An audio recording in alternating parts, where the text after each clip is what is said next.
Hello students, welcome to our YouTube channel. This is Lokesh Kumar. हम discuss कर रहे थे क्लास 12th का एनसीईआरटी का सॉल्यूशन और यहाँ पर हम लोग एक्सरसाइज 1.1 से पहले जो एग्जाम्पल हैं हमारे उनको यहाँ पर मैं डिस्कस कर रहा था। तो बेटा एग्जाम्पल नंबर 3 तक हम लोग प्रीवियस लेक्चर में डिस्कस कर चुके हैं। अगर आपने वो वीडियोज अभी तक नहीं देखे हैं तो एक बार उन वीडियोज को जरूर देख लीजिएगा क्योंकि वो आपके लिए बहुत हेल्पफुल होने वाले हैं। आज के इस लेक्चर में हम एग्जाम्पल नंबर 3 से आगे डिस्कस करेंगे। तो एग्जाम्पल नंबर 4 हमारे बोर्ड पर लिखा हुआ है।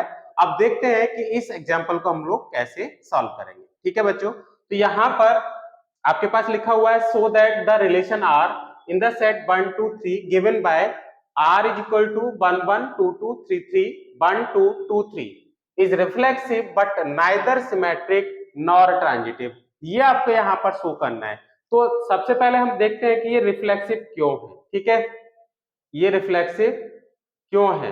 अब रिफ्लेक्सिव की अगर डेफिनेशन की बात करें तो डेफिनेशन ये थी कि ईच एलिमेंट खुद से रिलेट होकर उस रिलेशन में आना चाहिए, है ना।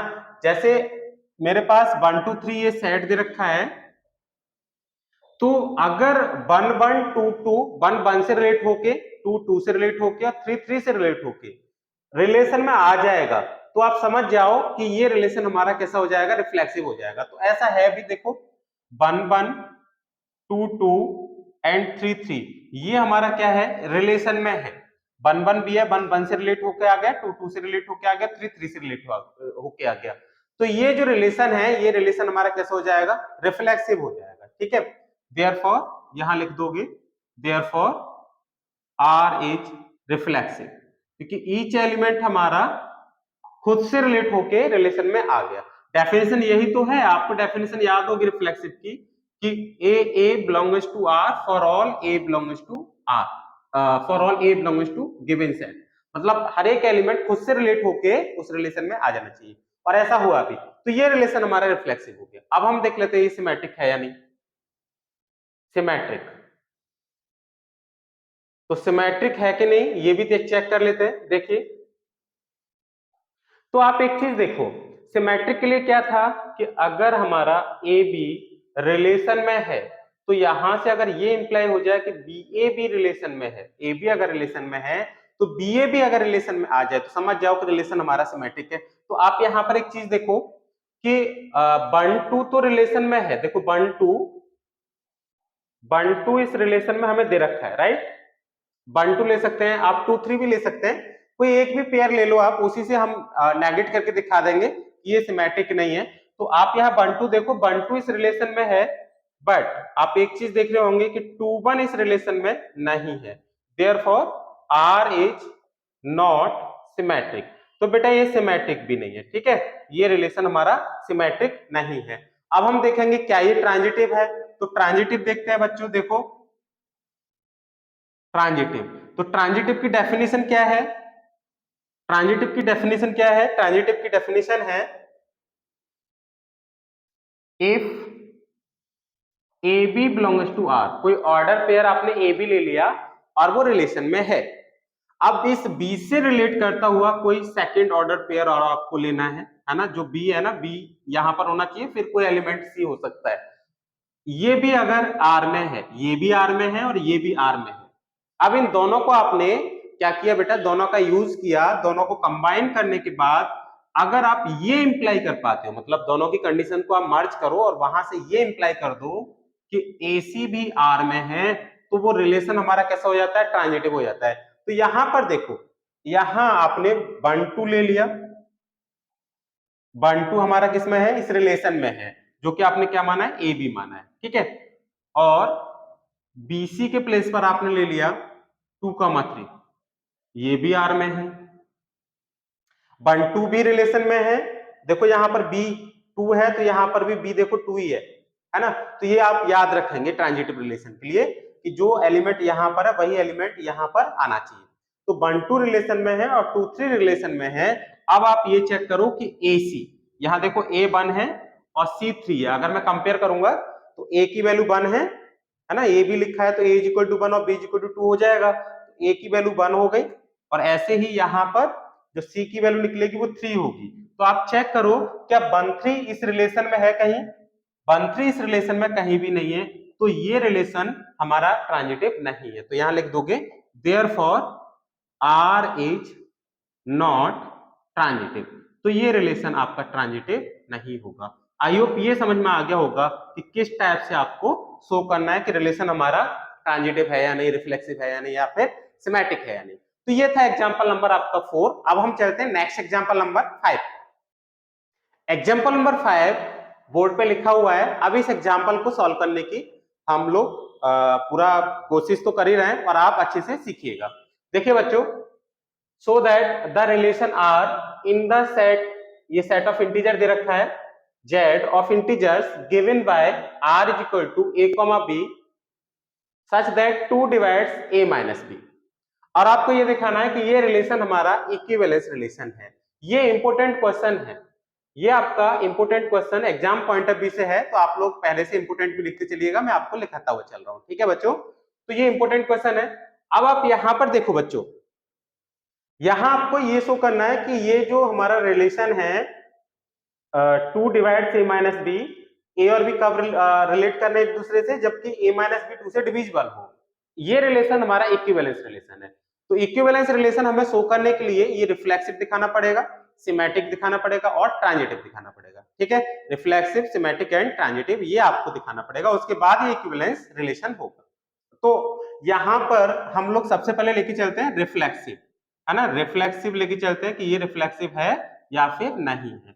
देखिए बच्चों, रिफ्लेक्सिव, तो रिफ्लेक्सिव रिलेशन के लिए हर एक एलिमेंट खुद से रिलेट होना चाहिए, है ना, each element related to itself, तब वो रिलेशन हमारा क्या होगा, रिफ्लेक्सिव होगा। तो यहां पर हमारे पास सेट ऑफ इंटीजर के बारे में आपको पता ही है। देखो यहां साइड में मैं लिख भी देता हूं, वैसे तो आपने सीखा है बचपन में 0 1 2 3 एंड सो ऑन, और इधर -1 -2 एंड सो ऑन, ये हमारे क्या होते हैं, सेट ऑफ इंटीजर्स होता है। ये सेट हमें दे रखा है।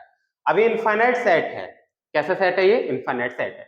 अब रिफ्लेक्सिव आपको शो करना है, तो कैसे क्या करना है देखिएगा।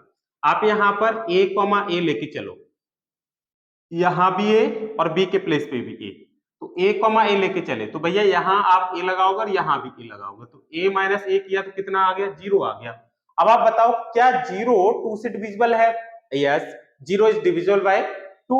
तो आप सिंपल यहां पर क्या लिखने वाले हो, देखो ये लिखोगे आप a, a belongs to r, since आप बेटा यहां पर लगाओ a और b के प्लेस पे भी आपका क्या है, a माइनस a किया तो 0 आ गया, which is divisible by 2,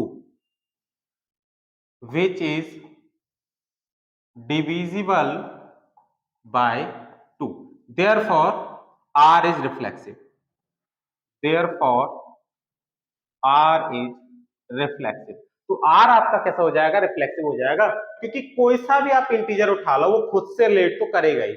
आपने कहा कि मैं अगर यहाँ पर 1 ले लूं, है ना, इंटीजर तो मेरे इनफाइनाइट है, तो कोई सा भी आप ले सकते हैं। आपने यहाँ a के प्लेस पे 1 लगाया, b के प्लेस पे भी 1 लगाया, तो आप चेक कर रहे हो कि भाई 1, इस रिलेशन में है या नहीं। तो आप देखो a के प्लेस पे 1 लगाएंगे, b के प्लेस पे 1 लगाएंगे, 0 आएगा और 0 डिविजिबल हो जाएगा 2 से। आप कोई और एलिमेंट ले लो, तो इसका मतलब ये हमारा इसमें लाई करेगा। -2 ले लो आप, तो -2 आप देखो a के प्लेस पे भी -2 लगाओ, b के प्लेस पे भी -2 लगाओ, तो माइनस माइनस ये +2, है ना, कितना आ गया, 0 आ गया। तो जब 0 आ गया, 0 2 से डिविजिबल है, तो इसका मतलब ये है कि यहाँ कोई सा भी आप इंटीजर उठाओगे वो खुद से रिलेट कर जाएगा अकॉर्डिंग टू दिस रिलेशन, इस रिलेशन के अकॉर्डिंग वो आपस में रिलेट करेंगे। ठीक है, तो ये हमारा रिलेशन कैसा हो जाएगा, रिफ्लेक्सिव हो जाएगा। अब हम देख लेते हैं कि क्या ये रिलेशन हमारा सिमेट्रिक है, तो चेक करते हैं सिमेट्रिक है या नहीं। ठीक है बच्चों,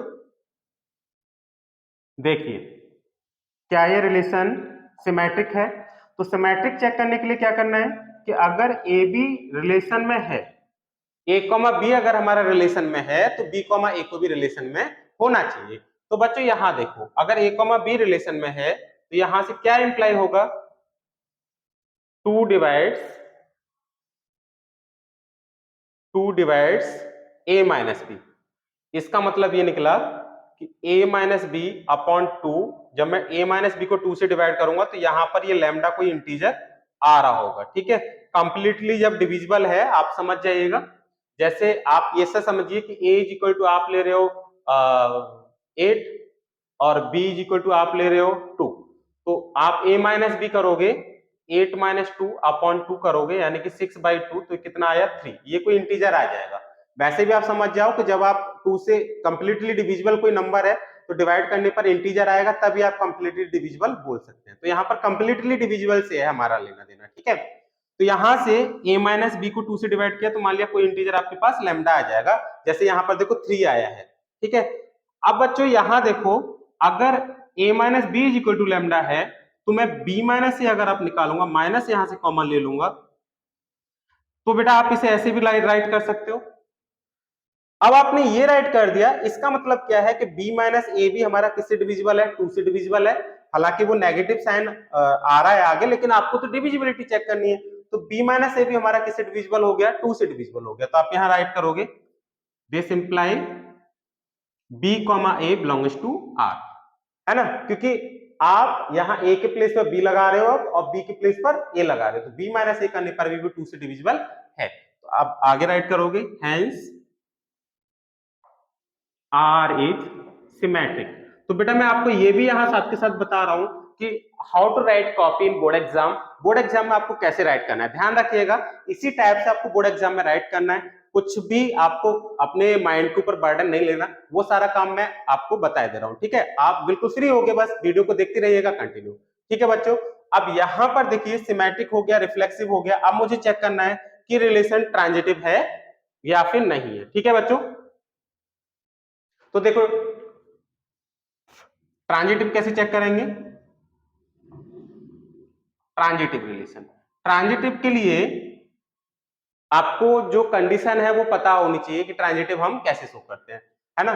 तो यहां पर देखो, अगर मैं ये मान के चलूं कि इफ a कॉमा बी हमारा इस रिलेशन में है, a कॉमा बी इस रिलेशन में है, अगर a कॉमा बी रिलेशन में है तो इसका मतलब क्या होगा, a minus B two divides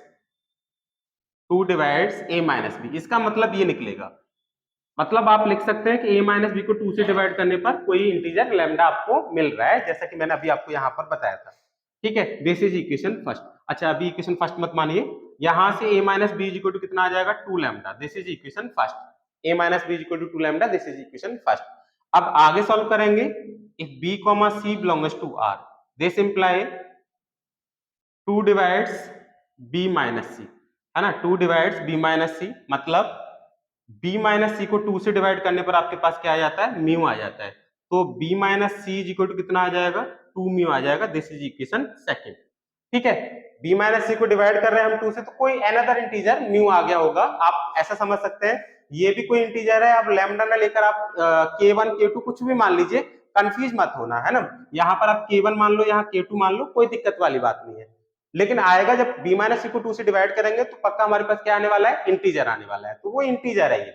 अब मैं इन दोनों की हेल्प से ट्रांजिटिव में आपको क्या करना होता है बेटा, मैंने आपको पहले बताया है कि अगर a कॉमा बी हमारा रिलेशन में है, a कॉमा बी अगर रिलेशन में है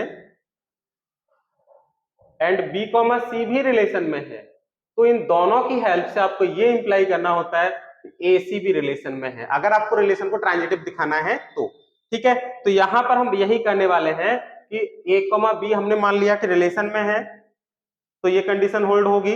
b कॉमा सी रिलेशन में है तो ये कंडीशन होल्ड होगी। b कॉमा सी का मतलब आप a के प्लेस पर b लगाएंगे और b के प्लेस पर c लगाएंगे, समझ गए यहां तक। अब बच्चों यहां पर देखो, मैं इन दोनों इक्वेशंस का यूज करता हूं, using equation first and second. इन दोनों की हेल्प से मुझे क्या दिखाना है, a कॉमा सी रिलेशन में है। अच्छा ये बताओ, अगर a कॉमा सी इस रिलेशन में होगा तो इसका मतलब क्या होगा कि जो 2 है वो डिवाइड कर रहा होगा a माइनस सी को। अगर मैं ये प्रूव कर दूं कि a माइनस सी 2 से डिविजिबल है, that is a minus C upon 2 is equal to कोई इंटीजर आ जाए, a माइनस सी को 2 से डिवाइड करने पर कोई इंटीजर आ जाए, तो आप समझ जाओ कि a कॉमा सी हमारा उस रिलेशन में है, ठीक है। मतलब आपको ये शो करना है फाइनली, ये जो लिखा हुआ है ये आप शो करोगे। तो करेंगे कैसे, आप ये जो इक्वेशन है, 2 इक्वेशन फर्स्ट और सेकंड, इन दोनों इक्वेशन को ऐड कर दो। अब इन दोनों को ऐड करेंगे तो देखो क्या आएगा, यहाँ लिखा हुआ है a minus B is equal to 2 lambda, a minus B है ना इज इक्वल टू 2 लैम्डा, तो a minus B plus B minus C, दोनों इक्वेशंस को आप प्लस कर रहे हो, plus B minus C. a minus B किसके इक्वल था, 2 लैम्डा के इक्वल, तो यहाँ पर 2 लैम्डा लगा दिया। और b माइनस सी किसके इक्वल था, 2 म्यू के इक्वल, तो यहाँ पर 2 म्यू लगा दिया। अब यहाँ से b से b कट जाएगा तो a minus C is equal to 2 common ले लो, ये लैम्डा प्लस म्यू आ गया, यानी a minus C upon 2 is equal to lambda plus mu. अब एक चीज यहाँ पर देख के बताएंगे आप लोग, ये लैम्डा भी मेरा कोई इंटीजर था, मैंने अभी आपको बताया, और म्यू भी कोई इंटीजर था, तो दो इंटीजर को अगर आप प्लस करोगे तो क्या आएगा, इंटीजर ही आएगा। मतलब a माइनस सी को 2 से डिवाइड करने पर आपको क्या मिल रहा है, एक इंटीजर मिल रहा है, राइट, एक इंटीजर आपको मिल रहा है। अब आपको शो क्या करना था, यही तो करना था कि a माइनस सी को 2 से डिवाइड करें और इंटीजर आ जाए, तो a कॉमा सी हमारा किस में हो जाएगा, इस रिलेशन में हो जाएगा। तो यहां से आप ये कह पाएंगे hence a comma C belongs to relation, a comma C हमारा किस में है, रिलेशन में है। देयरफॉर अब ये r जो है ये बेटा हमारा कैसा हो गया, ट्रांजिटिव हो गया। Therefore r is transitive, r is transitive. अब ये रिलेशन हमारा रिफ्लेक्सिव है, ये आपने शो कर दिया, सिमेट्रिक है, ये आपने शो कर दिया, ट्रांजिटिव भी है, ये भी आपने शो कर दिया। तो जब ये तीनों कंडीशंस को फुलफिल कर रहा है, रिफ्लेक्सिव, सिमेट्रिक और ट्रांजिटिविटी को, तो समझ जाइएगा कि ये रिलेशन हमारा कैसा होगा, इक्विवेलेंस रिलेशन होगा। और यही यहाँ पर हमें शो करना था कि ये इक्विवेलेंस है या फिर नहीं है। क्लियर है, आई होप समझ में आ गया होगा। अब हम लेके चलते हैं इसका लास्ट एग्जाम्पल, एग्जाम्पल नंबर 6। तो बच्चों ये है एग्जाम्पल नंबर 6, एक्सरसाइज 1.1 से पहले ये हमारा लास्ट एग्जाम्पल है, ठीक है। अब इस क्वेश्चन को देखते हैं। बेटा ये मैंने कंप्लीट नहीं लिखा है, आप एग्जाम्पल नंबर 6 बुक से देख लीजिएगा, क्योंकि कंप्लीट लिखता तो यहाँ पर स्पेस कम बचता, ठीक है। मैं यहाँ पर देखो इस एग्जाम्पल को आपको बताता हूँ है क्या।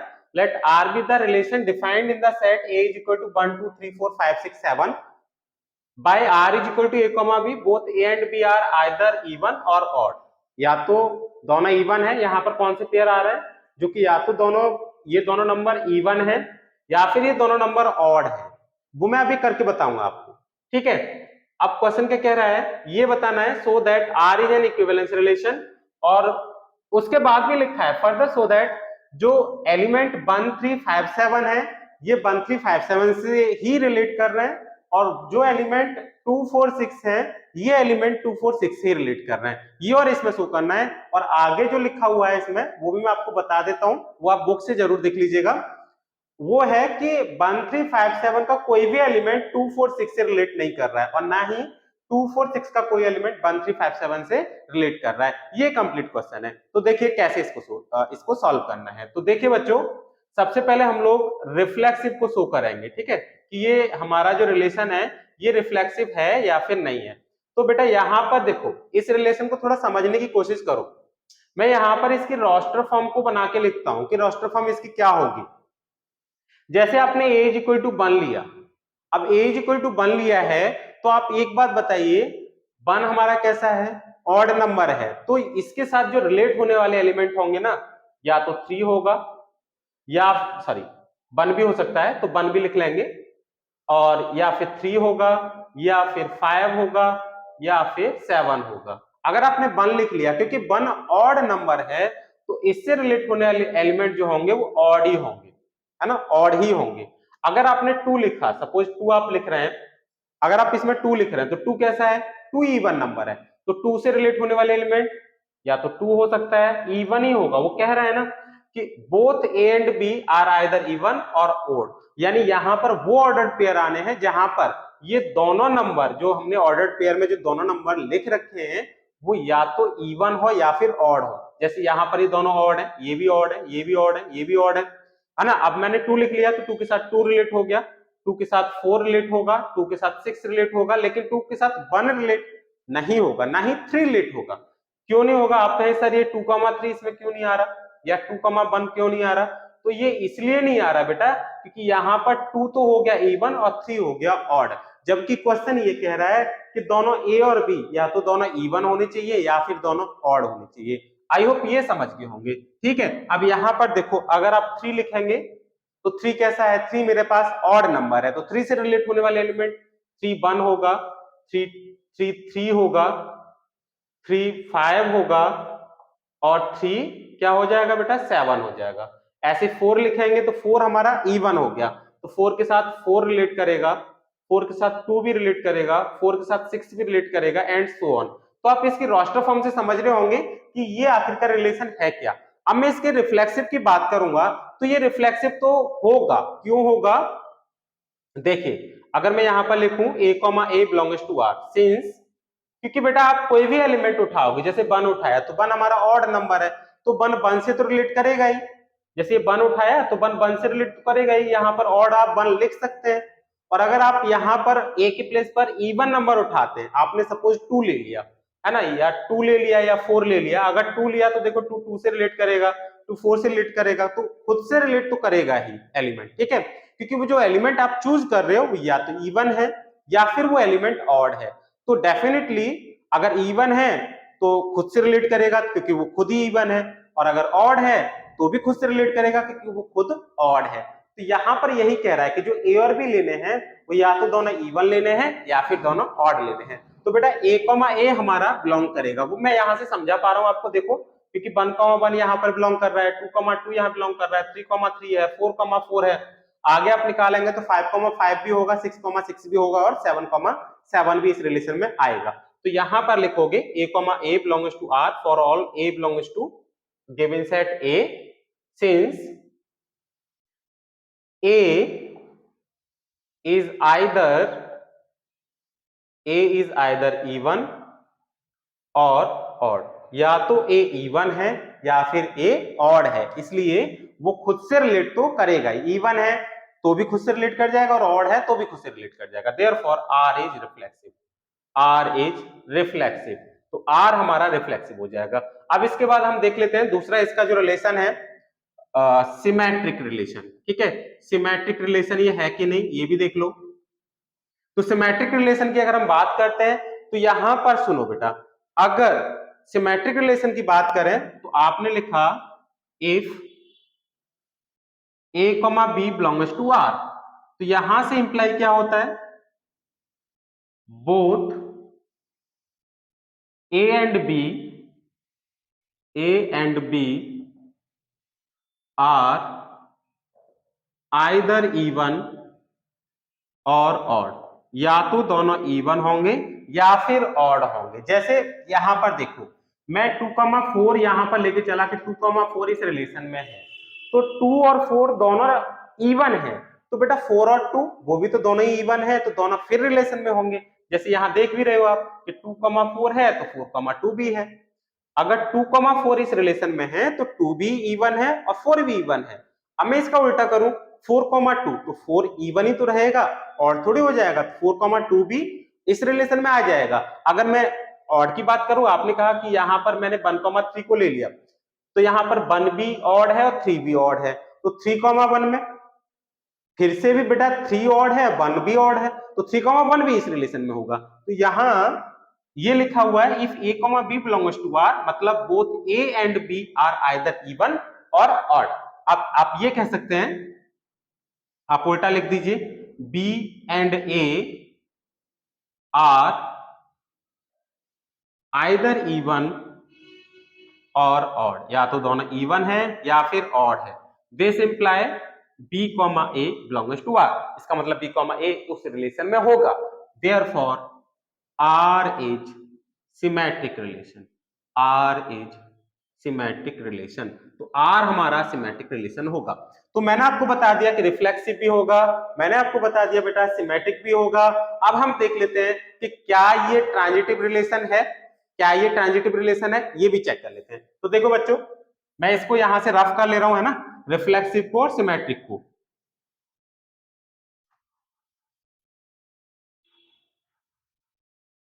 देखिए अब ट्रांजिटिव है या नहीं ये हम चेक कर लेते हैं। ट्रांजिटिव रिलेशन,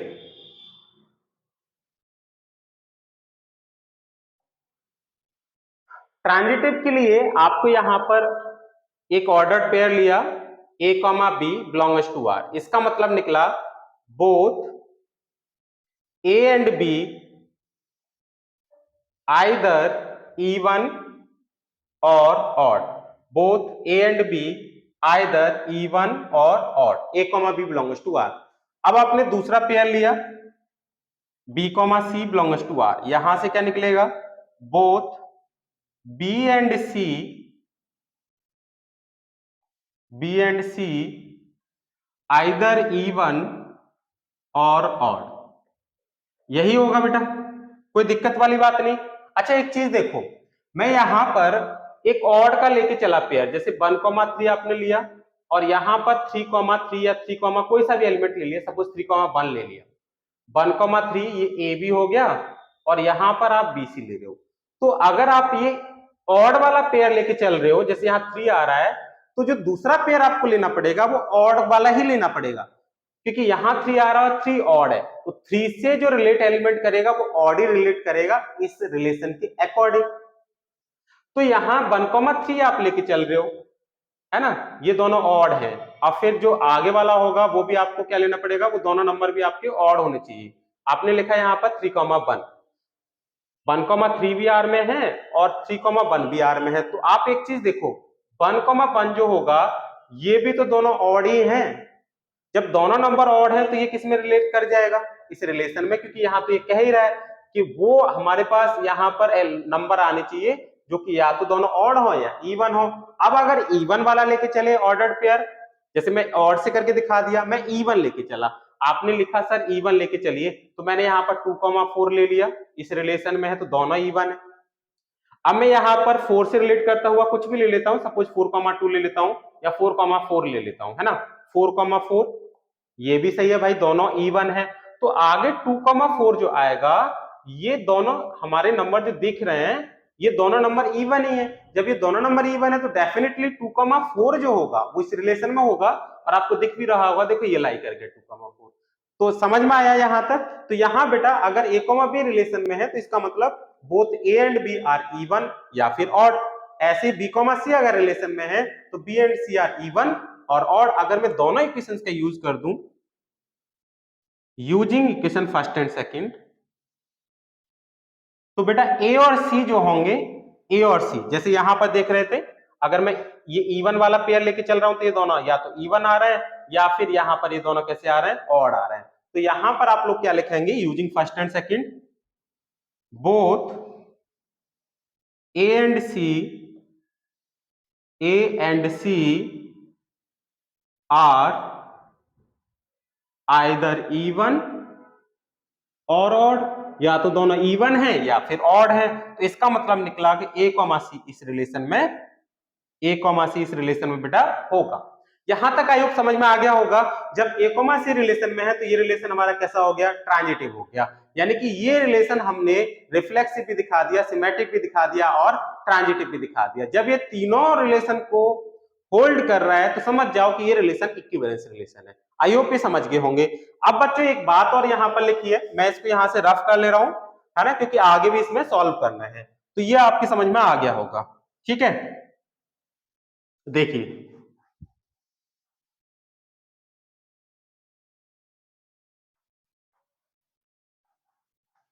यहां लिखा हुआ है, आपको ये शो करना है कि 1, 3, 5, 7 ये केवल खुद से रिलेट कर रहे हैं, 2, 4, 6 खुद से रिलेट कर रहे हैं। अब आप ये कैसे शो करेंगे, क्योंकि आप यहां एक चीज देखो 1, 3, 5, 7, तो 1, 3, 5, 7 ये ऑड नंबर है, तो यहां लिखोगे सिंस 1, 3, 5, 7, 5, 7, ये बेटा आप देख रहे हो contains odd numbers, contains odd numbers, है ना। यहां पर ए में जो देख रहे हैं, मैं सपोज ए मान रहा हूं, आप कुछ और मान लीजिए, ए आपको दे रखा है ना सेट, आप इसको P1 मान लीजिए, है ना, P1 मान लीजिए। तो जब ये ऑड नंबर है तो हमारा रिलेशन क्या कह रहा है कि ऑड नंबर केवल ऑड से ही रिलेट करेगा। तो यहां पर जो ये ऑड नंबर है तो ये आपस में रिलेट करेंगे क्योंकि ये ऑड नंबर है। तो यहां लिखोगे hence, hence according to relation, according to relation odd number relate with odd, odd number केवल odd से रिलेट करेगा, मतलब 1 3 से करेगा, 1 1 से करेगा, 1 5 से करेगा, 1 7 से करेगा या 3 5 से करेगा, ये आपस में रिलेट करेंगे। और बेटा यहां पर दूसरे की बात करूं P2 की, तो P2 मेरे पास है 2 4 6, राइट। अब ये 2 4 6 ये जो तीनों नंबर हैं ये मेरे पास इवन नंबर है, और according to relation even number केवल इवन से रिलेट करेगा बेटा, है ना। यहां पर ए और बी या तो दोनों ऑड होने चाहिए या फिर इवन होने चाहिए। तो यहां पर आप क्या राइट कर दोगे, P2 is equal to 2 4 6 contains even numbers hence according to relation, जो रिलेशन हमें गिवन है, even number relate with even number केवल इवन से रिलेट करेगा, ठीक है। ऑड से करेगा, इवन से करेगा। अब आप कहें कि क्या इन दोनों में ऐसा हो सकता है कि कोई एलिमेंट इससे रिलेट कर रहा हो? बिल्कुल भी नहीं करेगा, क्योंकि ये ऑड नंबर है और ऑड से ही करेगा, और ये इवन नंबर है तो ये इवन से ही करेगा। तो इन दोनों में कोई भी एलिमेंट ऐसा भी नहीं होगा जो कि आपस में रिलेट कर रहा होगा। आप कहें क्या सर 5,4 आ सकता है? बिल्कुल नहीं आ सकता भाई। 5,4 की अगर हम बात करेंगे तो इसमें एक हो गया ऑड और दूसरा हो गया इवन, जिसके लिए कि रिलेशन में मना कर रखा है। रिलेशन में तो ये कह रहा है कि इवन से करना चाहिए और ऑड से करना चाहिए। तो यही ये क्वेश्चन था जो कि आपको मैंने यहाँ पर करके दिखा दिया। आई होप ये क्वेश्चन आपके समझ में आ गया होगा। अब बच्चों यहाँ पर ये जो मैंने आपको ये सॉल्व करके दिखाया है ना, इसका एक और नाम है जिसे हम इक्विवेलेंस क्लास बोलते हैं। ये जो लास्ट में सॉल्व किया है इसका एक और नाम है जिसको हम इक्विवेलेंस क्लास बोलते हैं। इक्विवेलेंस क्लास का सेपरेट लेक्चर हम कल डालेंगे, तो कल ये क्लियर हो जाएगा कि इक्विवेलेंस क्लास क्या होता है। मैंने यहां पर इक्विवेलेंस क्लास का टर्म यूज नहीं किया, बट किया वही है, ठीक है, और समझ में भी आ गया होगा। ठीक है बच्चों, तो आज के लेक्चर में हम लोगों ने एक्सरसाइज 1.1 से रिलेटेड जो हमारे 1.1 से पहले जो एग्जांपल्स थे उसको पूरा सॉल्व कर लिया है, और कल से हम लोग आगे का जो भी होगा कंटेंट एक्सरसाइज 1.1 और उससे पहले इक्विवेलेंस क्लास, वो हम लोग वहां पर कंटिन्यू करेंगे। आई होप आपको वीडियो अच्छा लग रहा होगा। अगर वीडियो अच्छा लग रहा है तो वीडियो को लाइक करना, शेयर करना बिल्कुल मत भूलिएगा। और हाँ, क्योंकि ये वीडियोज आपके लिए बहुत हेल्पफुल है और मैं इस चैनल पर फुल एनसीईआरटी का सॉल्यूशन आपको यहाँ पर प्रोवाइड कराऊंगा फ्री ऑफ कॉस्ट। तो बेटा आप चैनल को सब्सक्राइब जरूर कर लीजिएगा, जिससे कि जो आगे आने वाली इंपॉर्टेंट वीडियोज हैं वो आप तक सबसे पहले पहुंच सके। तो आज के लिए बस इतना ही। Thank you so much for watching the video.